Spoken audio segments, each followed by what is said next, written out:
Hello বন্ধুরা, তোমরা সবাই কেমন আছো? ভালো আছো, জানি সবাই সুস্থ আছো। আজকে কী কী রান্না করেছি সেটা তোমাদের সাথে দেখাচ্ছি। বাইরে প্রচুর আবার মিস্ত্রির বাইরে কাজ হচ্ছে, আমাদের ঢালাই হবে, ওই জন্য বাইরের কাজ হচ্ছে, ওই জন্য প্রচুর আওয়াজ হচ্ছে। তার মধ্যেও ভিডিও বানাচ্ছি, ওই জন্য ভয়েস দিতে পারছি না কতদিন হলো। তারপরেও আজকে দিলাম, আওয়াজ হওয়ার জন্যে ক্ষমা চেয়ে নিচ্ছি। একটু কষ্ট করে তোমরা দেখে নাও আর শুনে নাও, ঠিক আছে? কী কী রান্না করেছি দেখে নাও। এটা আলু মাখা করেছি, এটা মাছের ঝোল, লাউ ডাঁটা আলু আর ঝোল, লাউ ডাঁটা আলু দিয়ে, লাউ ডাঁটা আলু মাছ দিয়ে ঝোল। আর এটা মাছের মাথা, বেগুন আলু টমেটো দিয়ে ঘন্ট।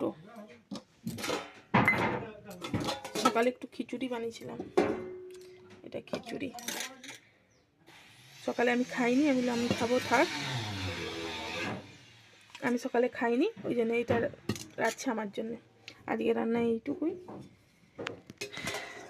বেশি কিছু বলছি না, প্রচুর বাইরে আওয়াজ হচ্ছে। সবাই ভালো থেকো, সুস্থ থেকো, টাটা।